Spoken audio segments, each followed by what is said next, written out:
So it's time to change up my antique booth a little bit for spring. Come along with me as I work through the process today. So let's have a little chit chat about my booth space. I want to give you guys an update on kind of how it's been going, where it's at. You may remember that last summer I moved from one location to another, and it wasn't a big geographic move, like it was literally just across the street, but it was a huge move as far as customer base goes and the type of location. So my old mall was kind of primitives, collectibles, much more true antiques. My new location is furniture and home decor. I've kind of been working to try and figure that out because I'm a really big believer and I need to have in my booth space what the customers at that mall are walking in there and looking for. So overall, I've been really happy. It's gone great, especially my furniture sales. I think I sold maybe 2 pieces of furniture in 2 years at my other location. And I've sold 7 or 8 pieces here in the 8 months that I've been there. So averaging a piece a month, which is a totally doable,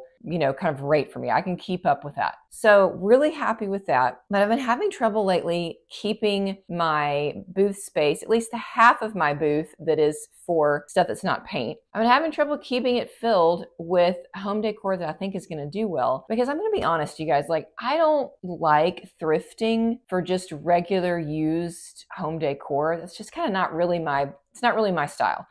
Because what I find on the shelves is stuff that is from Walmart or Hobby Lobby or TJ Maxx, and it's just used and a couple years old. And so it's not particularly that special. And I think the strength of a booth space is having stuff that's different, that's unique. And so you can do that pretty easily if you're selling vintage, because that stuff isn't everywhere, right? You're not finding that necessarily at Hobby Lobby or Home Goods or whatever. But if you're just selling home decor that doesn't really have to be vintage, it's hard to find things that are unique. I don't want to put just used stuff in there. So I decided that for this booth reset, as I'm going to bring in spring, I want to try out having some wholesale. I'm going to go the wholesale route. And when I had my brick and mortar store, I did a lot of wholesale. I have not done much wholesale since then because it's just more expensive. It costs more. The profit margins on it are not as great, but I really need to grow the sales in this booth space. They're doing well. I want to see how much better though they can get. So I am going to shop for some wholesale, and we're going to mix that in with some vintage, and we're going to see how that goes. All right, so if you haven't done any wholesale shopping for your booth space, let me give you a couple real quick tips. Number one is you need to look for places that have low order minimums. I think as a booth business, unless you have a bunch of booths that you're stocking with wholesale, it can be tough to order 10 to 15 of an item, or to order, have to order $500 to $600 as a minimum. You want to look for places where there's no minimum, or maybe it's $100, $200, and you can order items in quantities of 2 or 4, maybe 6 at the most. That way you don't have quite so much sitting around. My second tip for you is to remember that you need to add on for what you're going to pay to have this stuff shipped to you. So in general, I add 10% onto the cost of the items. So if I'm looking at something in a wholesale catalog and it's $10, I mentally tell myself, okay, that's actually an $11 item. So can I sell that for $22, $23, $24? Don't forget about adding in that shipping. 10% for me is a good rate, but if you live on a coast somewhere, you might wind up paying more like 15 to 20% of the total cost of your order to have stuff shipped to you. So don't forget to factor that in. And then my third tip is to just try and find stuff still that's a little bit different, a little bit unique. Don't just go look at the other wholesale stuff that maybe is in your mall and copy it. Find stuff that you're not seeing everywhere, because that is what is going to help brand your booth, help make it stand out and attract new customers. If you want more tips on wholesale, on even how to get set up doing that, some places that I have shopped at with good success, I've got a little freebie download for you guys that I'm going to put the link for right up here. It's also going to be in the description box of this video. You can download that free guide. I'll have that for you, and hopefully it will help you get started. So my first box of some of the wholesale stuff I ordered just showed up. I'm super excited about it. And even though it's Friday night and I should be doing something else more fun, I'm going to open it because I want to see what's in here. I want to take a look at the things that I ordered.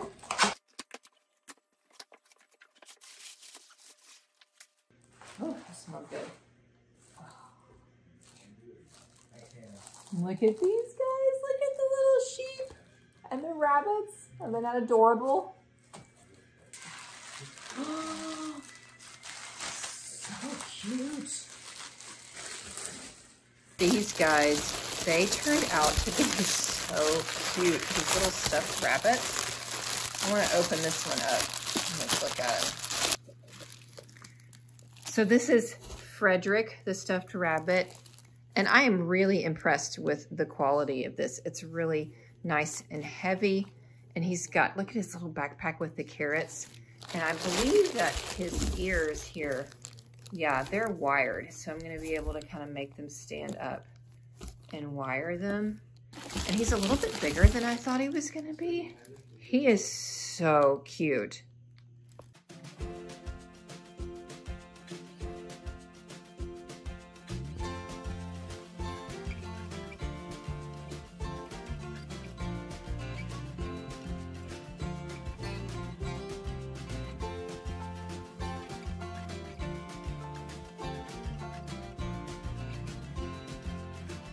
So the danger of ordering with a new wholesale company is that you never really know what you're going to get and if it's going to be good quality, but I am really impressed with all of this. It is so, so cute.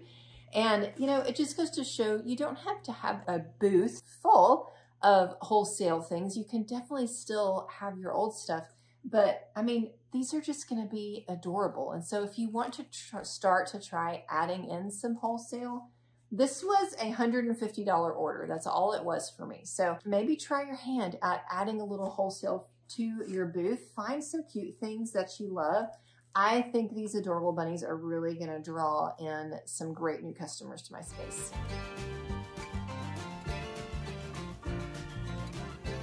So something to point out real quick is like on these guys, they are already tagged here on the back. And what I did was just clip off the bottom that had the website because I don't necessarily want customers kind of trying to, you know, hunt down their own wholesale items, but there's really no need for me to kind of recreate this tag. So I just used this same tag, clipped off the website that I purchased from and added my vendor number and the price. And I think this will work just fine. Saves me time on having to recreate another tag. So another pricing tip that I have for you is whenever you're having to put a tag on something that's paper and you don't want to damage it, you really, really want to avoid using just regular Scotch tape. My mall requires me to have things taped on. They don't want stickers. They don't want to have to even peel and remove stickers, ones that can easily be peeled off. That's just part of their rules. I have to have tape. So things like this, like these little sachet packets that I have that I don't want to damage, I use washi tape. So just a little bit of washi tape and I can stick it on just right down here and it's going to stay on, but then it's just also really easy to take off and it's not going to damage the product. So I love using washi tape like that, like on the front of books or anything else that's just kind of delicate and you don't want to damage it.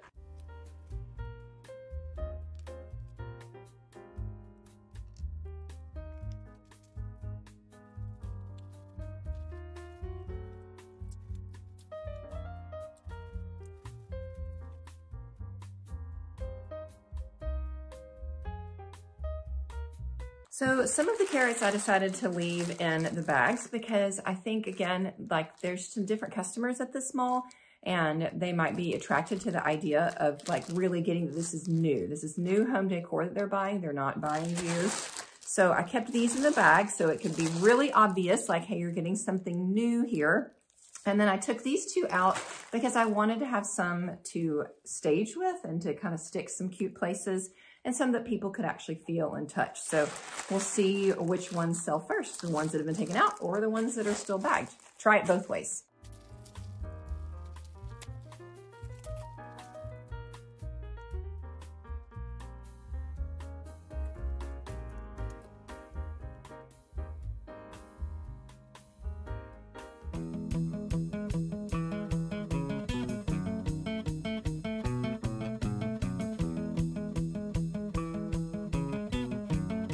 All right, so I got the car unloaded. I think my plan is I'm not getting rid of my bookshelves, I'm keeping them, but I want to change their location. I want to put them together and move them to either this side of the wall or the other, and then put the dresser on the side. So The only piece of furniture I brought in was that oak table, so I don't have any new big pieces, but we're gonna move the ones that we already have around just to get a new feel.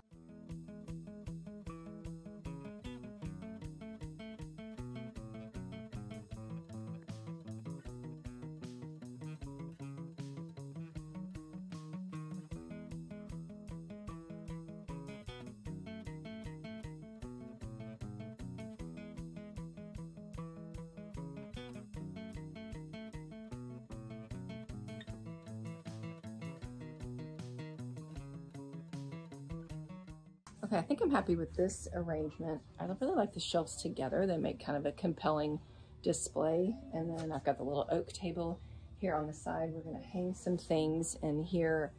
This is gonna be the framework. And now we're gonna start adding our stuff back in. Start fresh, and if it doesn't fit, then it's gonna go home with me for a season.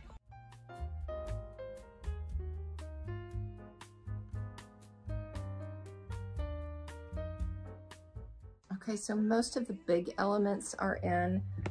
I decided to put the crate over here on the Empire dresser. I know that the primitive and the marble don't necessarily mix super well, but I really don't want to put it on this oak table. This oak table is great, but it doesn't need to support a lot of weight. So I think this is where it's gonna go. And we've got a couple of big things up here, and then we're just gonna start filling it in.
I really love how this space turned out. Thank you so much for joining me today. I hope that you enjoyed seeing the process, and don't forget to stop in and download my wholesale starter guide if you want some more help getting started shopping wholesale for your own booth space.